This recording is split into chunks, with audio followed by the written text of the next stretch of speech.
Same. अब चाहे 4G समझो चाहे 5G, दोनों का सेम कॉन्सेप्ट है, सेम लाइन है, बड़ा आसान है। तो 4G आईसी या 5G आईसी साइज में होती है रेक्टेंगल, है ना, आयताकार, वो देखो स्क्वायर होती है, तो चौकोर होती है, और ये आयताकार। इसमें भी पिने होंगी, लेकिन इसकी पिने क्या होंगी, बहुत छोटी छोटी होती है, तो लोग समझते हैं बॉल में, ये पिन वाली ही है।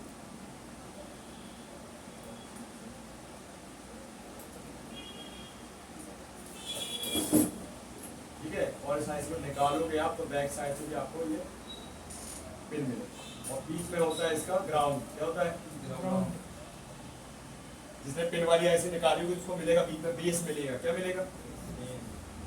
ये विंडोज दिख रहा है, ये बेस है पूरा, कुछ ऐसी डिजाइन। जब आप इस पर रगड़ते हो डिसोल्डर वाला तो एक सी हो जाती है, एक सी मिल जाती है, डब्बा बन जाता है, 4 डब्बे का एक डब्बा बन जाता है, उससे कोई घबराने की जरूरत नहीं है, ग्राउंड ही है। क्या है? ये 4G आईसी, उसको अपन बोलते हैं 4GPA।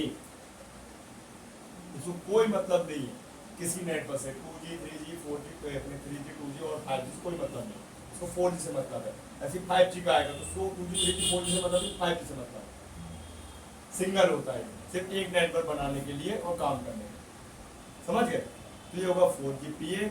अब सबसे पहले इसमें क्या होने वाला देखो, तो जो हमारी PTRX लाइन थी एंटीना की, वो यहाँ से भी डिस्ट्रीब्यूट होगी, समझ रहे हो, और यहाँ पे एक बैंड लग जाएगा।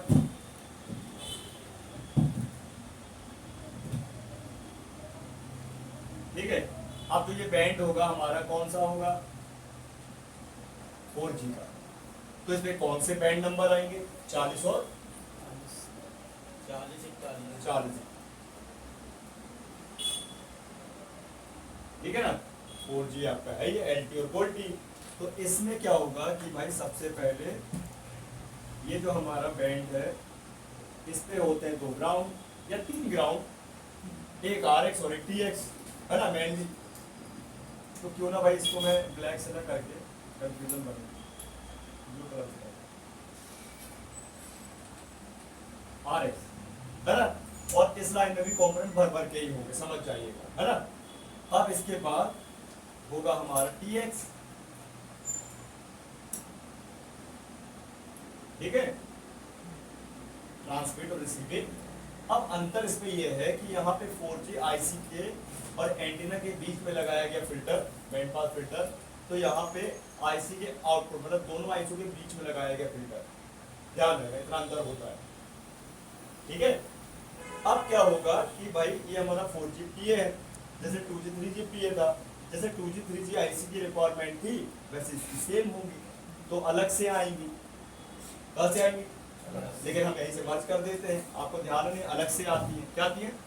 अलग कर दूं ना, समझ तो जाओगे। ये BPH आ गया, क्या आ गया? BPH। ठीक, इसके बाद ये प्रोटोकॉल्स आ गए।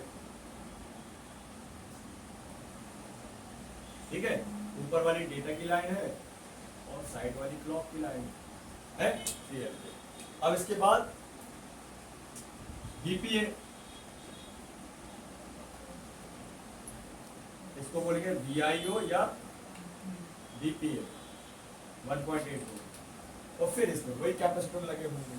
देख लो अभी हो गया तुम्हारा 4G का, 5G का होता है, समझ लो इसको अच्छे से। पर ध्यान रखना, जो मैं बाईपास कर दिया लाइन को वो अलग से आती है, तो बाईपास करने में खतरा किसमें नहीं है? जैसे आपका क्या बोलते हैं BPH की लाइन में नहीं है, ये खतरा कितना प्रोटोकॉल में, उसमें ध्यान रखना, ये अलग से ही आती है, समझे? ध्यान। अब ये हो गया फिक्स। अब चलो एक काम करते हैं चेकिंग, है ना। तो सिम चाहिए, सिम है आपके पास एयरटेल का, आइडिया का? पहले नहीं चाहिए, फोन थोड़ी लगा, माइक का सेक्शन थोड़ी होगा।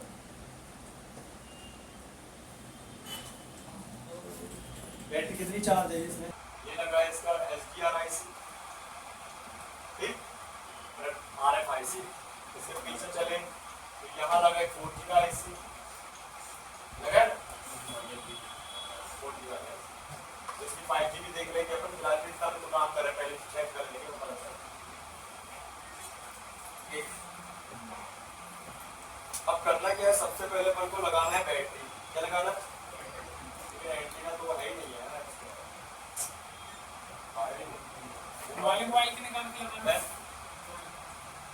अरे ऐसे नहीं लगती है, ऐसा लग रहा है कि तो यार ये वो केबल निकाल के जो सैमसंग का फोन है